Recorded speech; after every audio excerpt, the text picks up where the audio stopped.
Καλώς ήρθατε σε ένα νέο βίντεο στο οποίο θα μιλήσουμε για τον Νεεμία και το βιβλίο το οποίο ονομάζεται με βάση αυτού. Το βιβλίο του Νεεμία λοιπόν είναι μια συνέχεια της ιστορίας που είδαμε στο βιβλίο του Έσδρα. Το βιβλίο του Νεεμία συνεχίζει ουσιαστικά εκεί που σταματάει το βιβλίο του Έσδρα.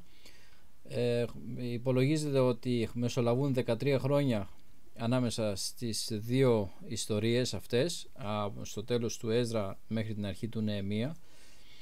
Ο βασιλέας είναι ο ίδιος ο οποίος ήταν και επί Έσδρα και συνεχίζεται η ιστορία, η εξιστόρηση των γεγονότων που αφορούν την Ιερουσαλήμ και την διαβίωση των επιστραφέντων. Εκείνο το οποίο θα δούμε ότι κάνει τη διαφορά ανάμεσα σε δύο βιβλία είναι ότι το βιβλίο του Έσδρα φέρει περισσότερο ιερατικό χαρακτήρα, όπως το είχαμε δει από διάφορες λεπτομέρειες, ότι για παράδειγμα ένας εκ των δύο πρώτων ηγετών ήταν ιερέας από την γραμμή του Ααρών.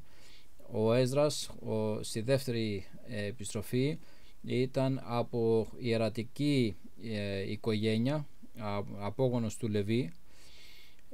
Είδαμε επιπλέον ότι γίνεται πολλής λόγος για τα σκεύη του οίκου του Θεού ήδη που ήταν στη Βαβυλώνα και πώς επεστράφησαν. Είδαμε ότι γίνεται λόγος για το θυσιαστήριο, για το ναό και όλες τις διαδικασίες λίγο πολύ έχουν σχέση με το ναό του Θεού. Και ο Νεεμίας όμως έχει έναν άλλο χαρακτήρα. Στο Νεεμία το θέμα είναι η πόλη, τα σπίτια και τα τείχη, χοντρικά. Μεγάλο χώρο καταλαμβάνουν φυσικά τα τείχη. Από την άλλη πλευρά θα μπορούσαμε να πούμε ότι αφού έχουμε το ιερατικό κομμάτι στον Έσδρα, στον Νεεμία έχουμε το βασιλικό ή το πολιτικό κομμάτι, την πολιτική πτυχή, πώς δηλαδή ήταν διαμορφωμένα τα πράγματα γύρω από τους πολίτες της πόλης, ποια ήταν η κατάσταση των πολιτών εσωτερικά και εξωτερικά. Και αυτό που παρατηρούμε στο βιβλίο του Νεεμία ή που θα παρατηρήσουμε είναι ότι ναι, μέσα στο βιβλίο του Έσδρα υπήρχαν κάποιες αναζωπυρώσεις ως προς τη σχέση προς τον Θεό. Ο Νεεμίας βρίσκει τον λαό σε μια ακόμα κατώτερη κατάσταση από ό,τι τον αφήσαμε στο βιβλίο του Έσδρα, και αυτό χαρακτηρίζει ολόκληρο αυτό το βιβλίο και την πορεία αυτού του βιβλίου, αλλά θα το δούμε με περισσότερες λεπτομέρειες. Πάντως η μεγάλη διαφορά είναι ότι ο Έσδρας ασχολείται με τον ναό του Θεού, παρόλο που αναφέρεται και η πόλη, αλλά η πόλη δεν είναι τόσο το επίκεντρο, μόνο όση σχέση έχει η πόλη με τον ναό. Ο Νεεμίας όμως έχει σχέση με την πόλη, με τα τείχη και με τα σπίτια των κατοίκων, και αυτό γίνονται περιγραφές οι οποίες έχουν σχέση με αυτό. Ξεκινώντας στο πρώτο κεφάλαιο του Νεεμία, γίνεται μια σύντομη εισαγωγή στα πρώτα εδάφια, όπου βλέπουμε τον Νεεμία να είναι στο σπίτι του βασιλέα. Λέει στο εν Δομηνή Χισλέφ εν το 20ο έτη ότι ήμουν Σούση στη βασιλείου Γούση. Φαίνεται ότι η Σούσα ήταν η πόλη εκείνη, ή τα Σούσα ήταν η πόλη όπου πλέον είχε την έδρα του ο βασιλέας, από ό,τι δείχνει εδώ, και δεν ήταν πλέον στη Βαβυλώνα. Πάντως η ιστορία ξεκινάει στη Μεσοποταμία, κοντά στη Βαβυλώνα, στο πλαίσιο της αυτοκρατορίας όπως την περιγράψαμε στο προηγούμενο βίντεο, όπου πλέον είχαν οι Πέρσες το πάνω χέρι. Εδώ λοιπόν βρίσκεται ο Νεεμίας στο σπίτι του βασιλέα, στα παλάτια, στις αυλές του βασιλέα. Θα δούμε και το ρόλο του. Αλλά εκεί που βρισκόταν, λέει ότι έρχεται στο εδάφιο 2 ο Ανανή, είσαι εκ των αδελφών μου. Δηλαδή ο Νεεμίας είχε, φαίνεται, μερικούς αδελφούς, και φαίνεται ότι τουλάχιστον ο Ανανή, ίσως κι άλλοι, είχαν επιστρέψει μαζί με τον Έσδρα, για παράδειγμα, στην Ιερουσαλήμ, και είχαν μια εικόνα του έργου εκεί. Και σε αυτή τη χρονική συγκυρία που ξεκινάει αυτό το βιβλίο, αυτός ο ένας αδελφός επιστρέφει στην έδρα του και βρίσκει τον αδελφό του για να του πει, για να τον συναντήσει, και ήταν και μερικοί άλλοι μαζί του από τον Ιούδα. Για ποιο λόγο βρέθηκαν πάλι στην πρωτεύουσα ή στην έδρα του βασιλέα των Περσών είναι άλλο θέμα, δεν μας περιγράφεται και δεν χρειάζεται να το διαρευνήσουμε, αλλά έρχονται πάντως εκεί για να δώσουν, για να εκτελέσουν κάποιες εργασίες προφανώς, και ο Νεεμίας τώρα τους ρωτάει ποια είναι η κατάσταση. Η ρώτησα, λέει, αυτούς περί των διασωθέντων Ιουδαίων, ήτενες επανελήφθησαν εκ της αιχμαλωσίας, και περί Ιερουσαλήμ. Είχε δύο θέματα λοιπόν: ποια είναι η κατάσταση όσων είναι στην Ιερουσαλήμ και ποια είναι η κατάσταση της Ιερουσαλήμ. Και του έδωσαν απάντηση και λέει στο εδάφιο 3: οι υπόλοιποι, οι εναπολυφθέντες εκ της αιχμαλωσίας εκεί εν τη επαρχία, είναι εν θλίψη μεγάλη και ανειδισμό. Και το τείχος της Ιερουσαλήμ καθυρέθη, και επίλα αυτής κατεκάφθησαν εμπειροί.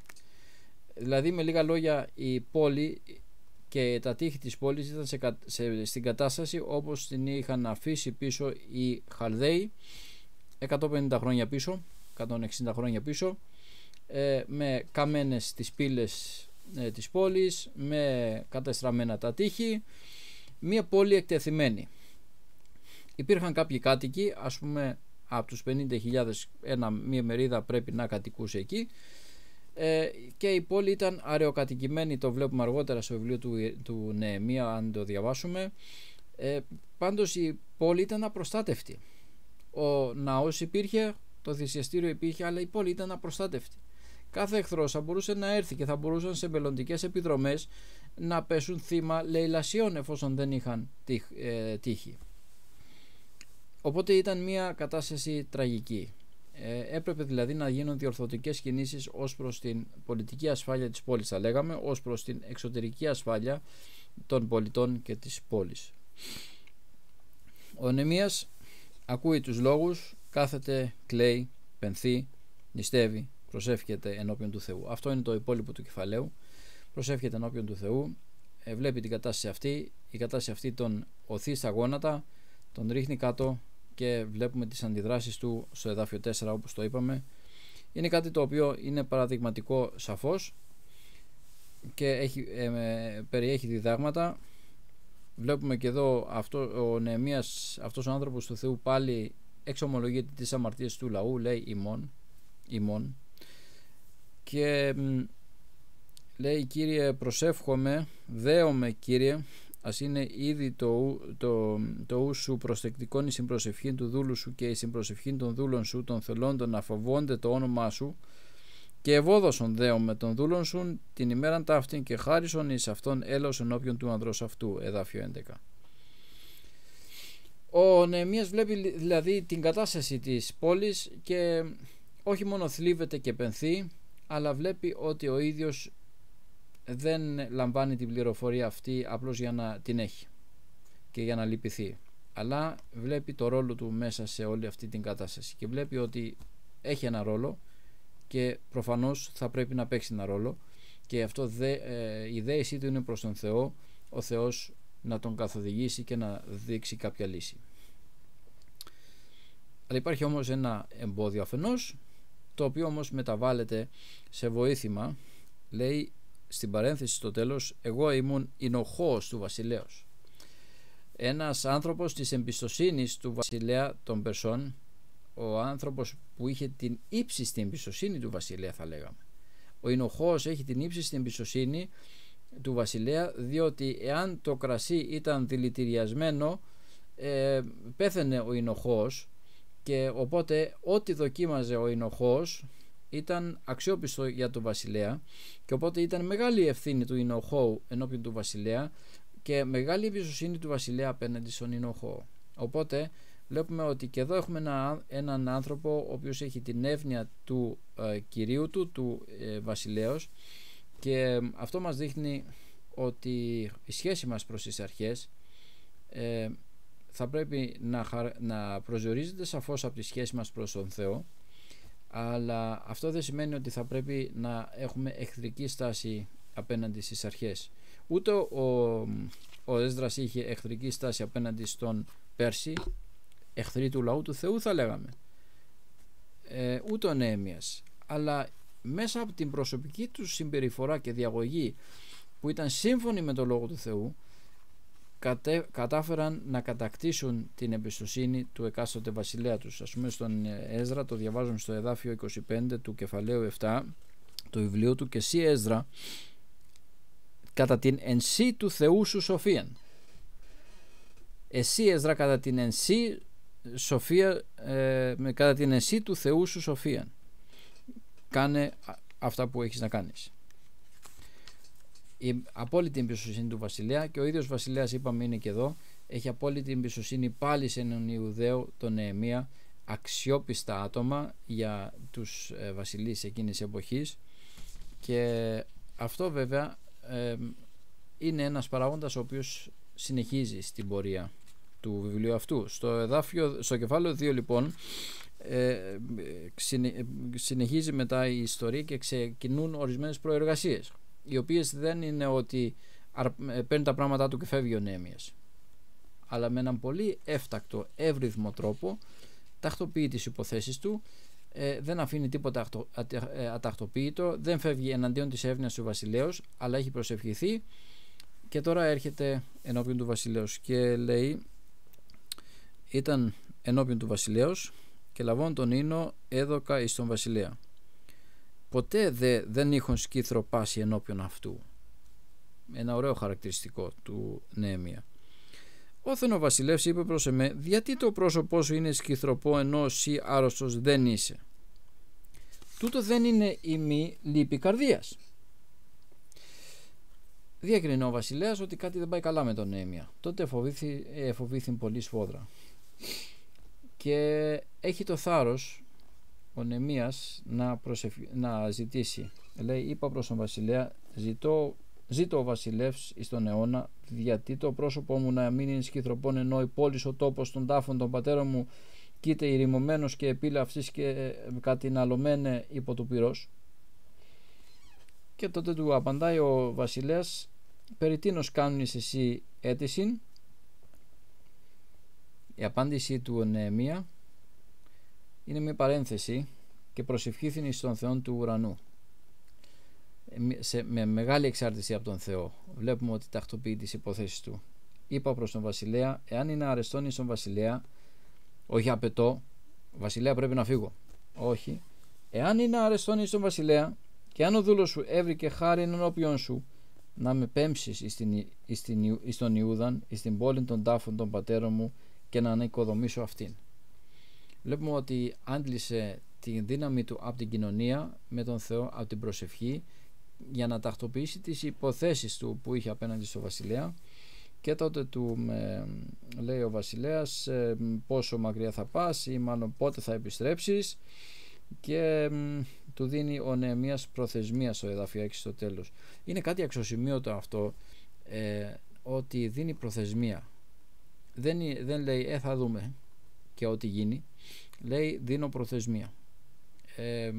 Είναι κάτι καλό να δίνουμε προθεσμίες, είναι χρήσιμο και είναι ευάρεστο στον Θεό, και αυτό δείχνει την ακεραιότητά μας, την πιστότητά μας και την αξιοπιστία την οποία έχουμε. Έτσι έγινε η ενοχός του βασιλέα αυτός ο άνθρωπος, και οπότε είχε όλη την εμπιστοσύνη, και αφού του έδωσε προθεσμία το προχώρησε. Προχωρούν οι προεργασίες, έχει πολύ ενδιαφέρον, αλλά τώρα αρχίζουμε και προσπερνάμε και το αφήνουμε στον αναγνώστη να ασχοληθεί με όλη αυτή την ιστορία. Στο εδάφιο 11 ήρθον εις Ιερουσαλήμ και κάνει μια επισκόπηση της κατάστασης, βγαίνει με το ζώο του να κοιτάξει τι γίνεται έξω, εξέρχεται τη νύχτα, λέει, με το κτήνος του, μάλλον κάποιος γάιδαρος, κάποιο μουλάρι, βγήκε να δει, είδε ότι ήταν τόσο κατεστραμμένη η πόλη ώστε και μέχρι και το μουλάρι είχε προβλήματα να περάσει από ανάμεσα από τις πέτρες και από όλα αυτά τα οποία ήταν εκεί, ήταν κατεστραμμένα τα πάντα, και Οπότε προχώρησε, έκανε μια επισκόπηση της κατάστασης και είδε ποια είναι η κατάσταση, και οπότε αυτό σημαίνει ότι στο εδάφιο 18 απήγγειλε προς αυτούς περί της προς επ' αυτόν αγαθής χειρός του Θεού του, και έτσι τους λόγους του βασιλέως, τους οποίους είπε προς εμέ. Ιδέ λοιπόν ασηκωθόμεν και ασηκοδομήσομεν. Είχε δηλαδή μια δυναμική ο Νεεμίας, όχι από τη μεγάλη εξουσία και από όλα αυτά τα οποία ήταν δεδομένα, αλλά αφενός το ότι γνώριζε την κατάσταση, ήταν σημαντικό. Δεύτερον, γνώριζε τον Θεό του. Τρίτον, είχε και τη στήριξη του βασιλέα του. Με αυτά τα απλά μέσα κατάφερε να κινήσει τους γύρω του να πούν ασηκωθόμεν και ασηκοδομήσομεν. Ήταν ένας άνθρωπος ο οποίος όχι με μεγάλα λόγια κινητοποίησε τους άλλους, αλλά με ορισμένα δεδομένα, τα οποία ήταν μετρημένα ενώπιον του Θεού, ενώπιον του βασιλέως, μετρημένα πολύ ακριβώς. Με αυτά κινητοποίησε τους άλλους, ώστε οι άλλοι να πούν πάμε λοιπόν να σηκωθούμε και να οικοδομήσουμε. Και έτσι ενίσχυσαν, λέει, τα χέρια τους προς το αγαθό. Βέβαια αναφέρεται και ο εχθρός, αλλά στο κεφάλαιο 3 μετά βλέπουμε ότι ξεκινούν οι οικοδομικές εργασίες, ή μάλλον οι εργασίες αναστήλωσης, θα λέγαμε, των τυχών, των πυλών. Βλέπουμε ότι οι πύλες της Ιερουσαλήμ, 12 πύλες είναι αυτές που περιγράφονται, αναστηλώνονται, ο καθένας έχει τον τομέα εργασίας του. Κάποιοι εργάζονται περισσότερο, κάποιοι λιγότερο, κάποιοι έχουν μεγαλύτερα κομμάτια, κάποιοι έχουν μικρότερες ζημιές. Είναι πολλά τα διδάγματα και όλα στα οποία μπορούμε να αντλήσουμε από αυτές τις λεπτομέρειες, από τα τείχη της Ιερουσαλήμ. Το παραλείπουμε όμως και αυτό, γιατί αξίζει να το μελετήσει κανείς προσεκτικά, προσωπικά, ποιες λεπτομέρειες αναφέρονται, και έχει μια ομορφιά όλο αυτό το κατασκευαστικό έργο, αυτή η συνεργασία, αυτή η γενική εικόνα της κατασκευής, και όπως είπαμε οι διάφορες λεπτομέρειες που αναφέρονται. Αλλά προχωράει όλο αυτό το έργο, έρχονται όμως, προκύπτουν πάλι προβλήματα. Στο κεφάλαιο 4 έχουμε προβλήματα τα οποία έρχονται από εξωτερικές επιδράσεις. Οι εχθροί, όπως είπαμε, δεν κοιμούνται, είναι εκεί. Στο κεφάλαιο 5 έχουμε μετά εσωτερικά προβλήματα, όπου υπάρχουν εσωτερικές εντάσεις. Όλα αυτά εμποδίζουν, ενοχλούν. Ο Νεεμίας προσπαθεί να το διορθώσει. Στο κεφάλαιο 5 στο τέλος λέει «Μνήσι τι μου Θεέ μου, επαγαθώ κατά πάντα όσα εγώ έκαμον υπέρ του λαού τούτου». Βλέπουμε ότι δύσκολο έργο για τον Νεεμία να συγκρατήσει τις ισορροπίες όταν υπάρχουν προβλήματα και επιθέσεις απ' έξω, και όταν υπάρχουν προβλήματα και εντάσεις εσωτερικά. Όμως προχωράει το όλο θέμα, και στο κεφάλαιο 6 ολοκληρώνονται τα τείχη, υπάρχει ολοκλήρωση αυτή, και οπότε παρόλη την περιφρόνηση, την αντίσταση των εχθρών και όλα αυτά, βλέπουμε ότι τα τείχη ολοκληρώνονται και το αποτέλεσμα είναι καλό. Στο κεφάλαιο 7 μετά βλέπουμε ότι ξεκινάει πάλι ένα καινούριο θέμα. Τα τείχη έχουν ολοκληρωθεί και σε ένα βαθμό οι πύλες και κάποια σπίτια, ειδικά αυτά που ήταν πάνω στα τείχη, διορθώθηκαν, αλλά υπάρχουν πολλά πράγματα ακόμα που πρέπει να διευθετηθούν, και από το κεφάλαιο 7 μέχρι το τέλος του βιβλίου έχουμε τη διευθέτηση, τη διόρθωση μάλλον πολλών πραγμάτων, και αυτό ξεκινάει με την απαρίθμηση. Πρέπει να ξέρουμε ποιος ανήκει στο λαό δικαιωματικά, ποιος είναι κατόνομα και ποιος ανήκει δικαιωματικά σε αυτό το λαό. Εάν υπολογίσουμε τα χρόνια, όπως είπαμε, από όταν εξήλθε το διάταγμα του Κύρου, είναι πάνω από 80 χρόνια.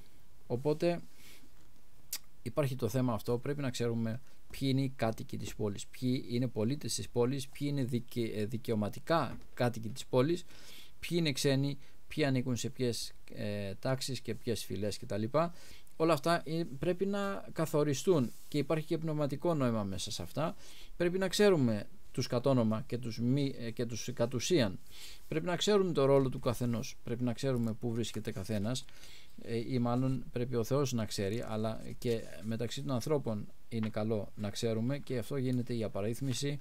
Και βέβαια υπάρχουν και θέματα τα οποία διευθετούνται κατά την απαρίθμηση, γιατί υπήρχαν κάποιοι, ας πούμε, ιερείς οι οποίοι δεν μπορούσαν να αποδείξουν ότι ανήκουν σε ιερατική γραμμή, οπότε έπρεπε να αποκλειστούν από το ιεράτευμα. Όλα αυτά φαίνονται μέσα από την απαρίθμηση, οπότε υπάρχουν ένα σωρό ζητήματα τα οποία τακτοποιήθηκαν έτσι, και αυτό είναι το θέμα του κεφαλαίου 7. Και μετά, αφού τακτοποιηθεί το θέμα αυτό, στο κεφάλαιο 8 έχουμε μια αρκετά φωτεινή σκηνή. Στο κεφάλαιο 8 έχουμε την ανάγνωση του Λόγου του Θεού, που σηκώνεται ο Έσδρας και διαβάζει στο κεφάλαιο 8 τα πρώτα εδάφια, 7-8 εδάφια έχουν αυτό το θέμα, ότι γίνεται ανάγνωση του Λόγου. Αυτό έχει μία επίδραση μετά. Παρεμπιπτόντως όλοι ακούγαν, άνδρες, γυναίκες, ηλικιωμένοι και παιδιά, όλοι ήταν εκεί μαζί και άκουσαν όλοι το Λόγο του Θεού. Είναι σημαντικό όλοι να ακούμε το Λόγο του Θεού, ένα πρακτικό μάθημα. Αλλά αυτό έχει μία επίδραση. Έχει επίδραση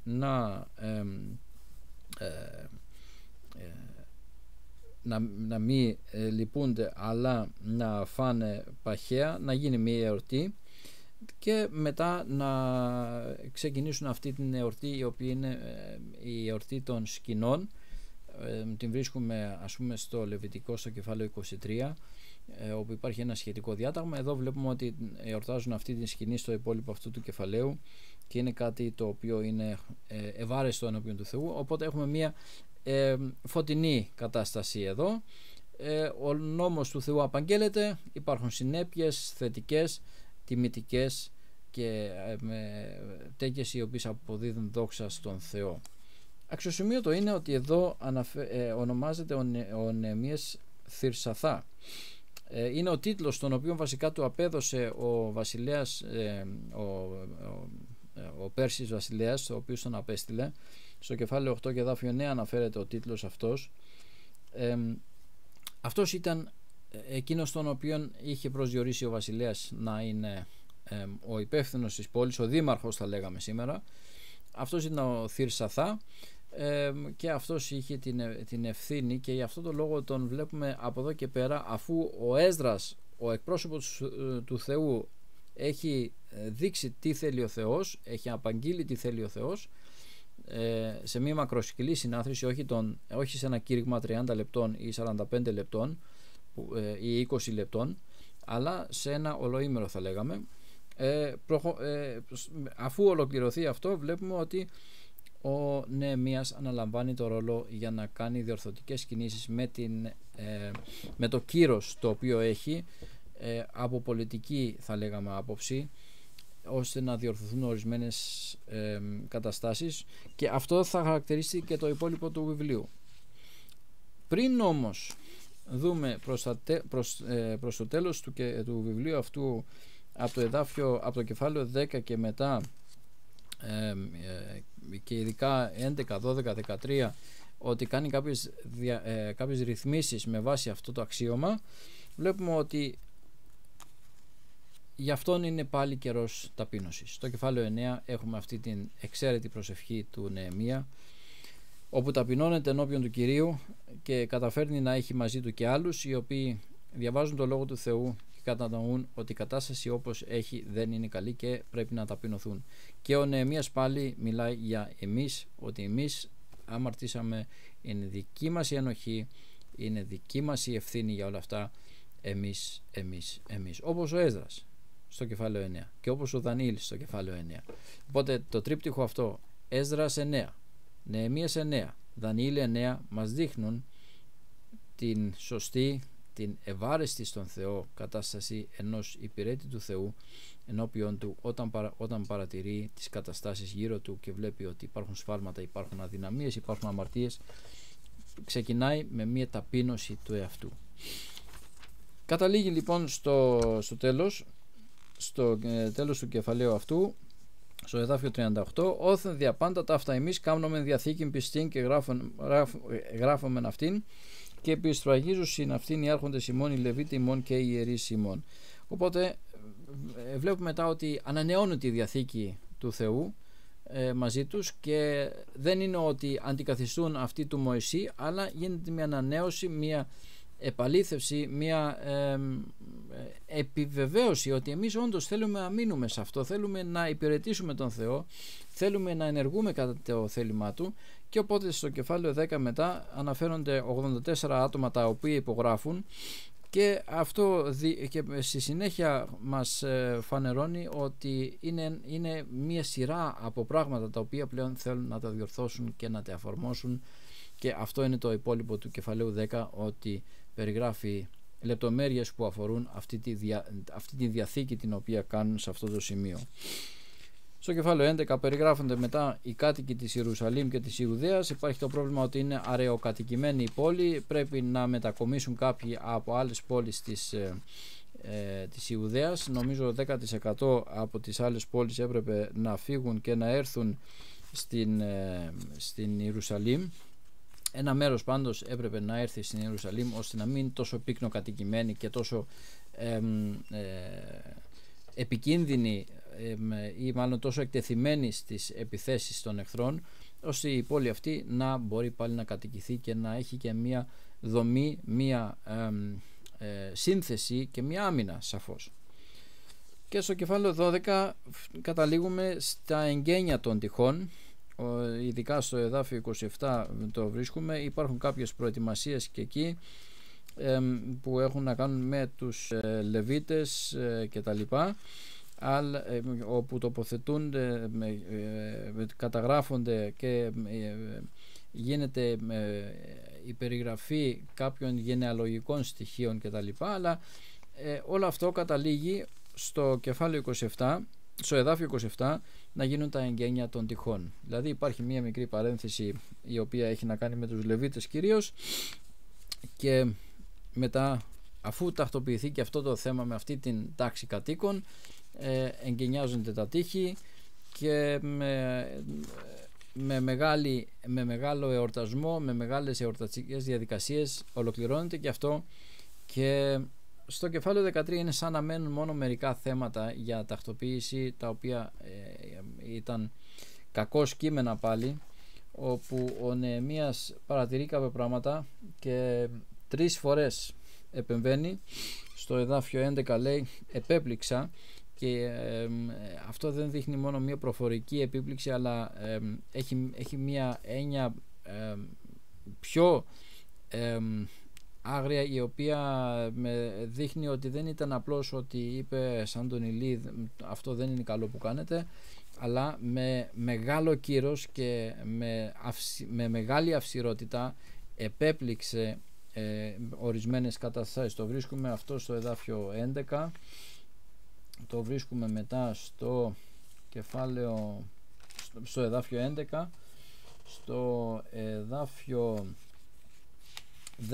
17 πάλι επέπληξε και εκεί, και στο εδάφιο 25 πάλι βρίσκουμε ότι επέπληξε και κατηράστην και εράβδισα και ετριχομάδισα και όρκισα αυτούς. Δηλαδή, όπως είπαμε, με μεγάλη αυστηρότητα, με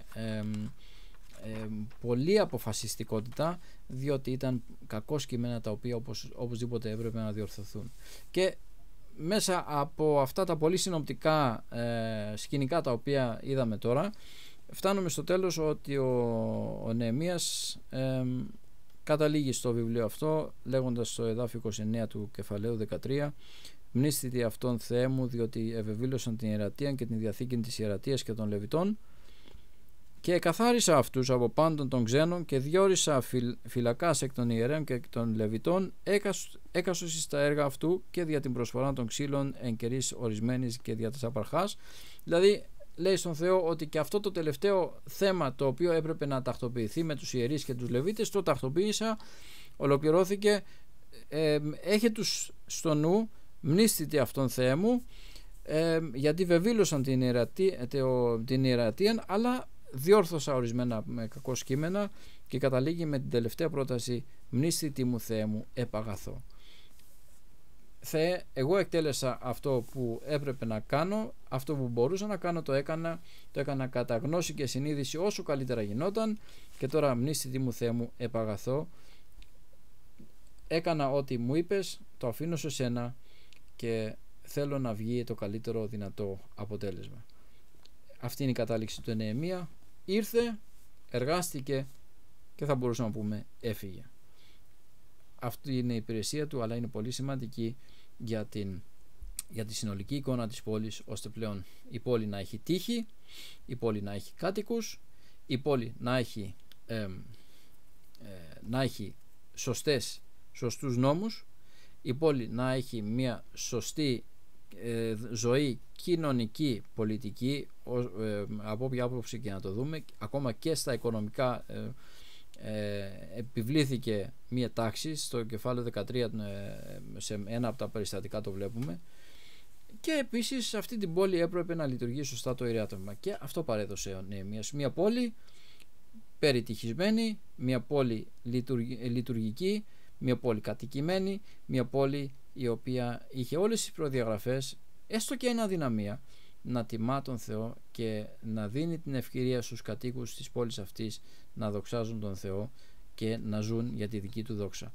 Αυτό είχε να επιτελέσει ο Νεεμίας, αυτό ολοκλήρωσε, αυτό παραδίνει στον Θεό, και μένει το έργο του Νεεμία, και δυστυχώς μένουν και τα υπόλοιπα, τα οποία προσπάθησε να τα διορθώσει, τα οποία τα διόρθωσε, αλλά άλλα βιβλία της γραφής όπως ο Μαλαχίας μας δείχνουν ότι αυτά δυστυχώς συνεχίστηκαν.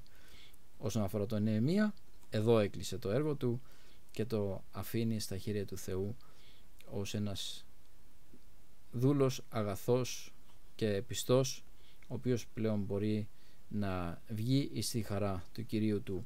Μνήστητη μου Κύριε Θεέ μου επαγαθώ. Ένα θαυμαστό βιβλίο κλείνει με αυτόν τον τρόπο.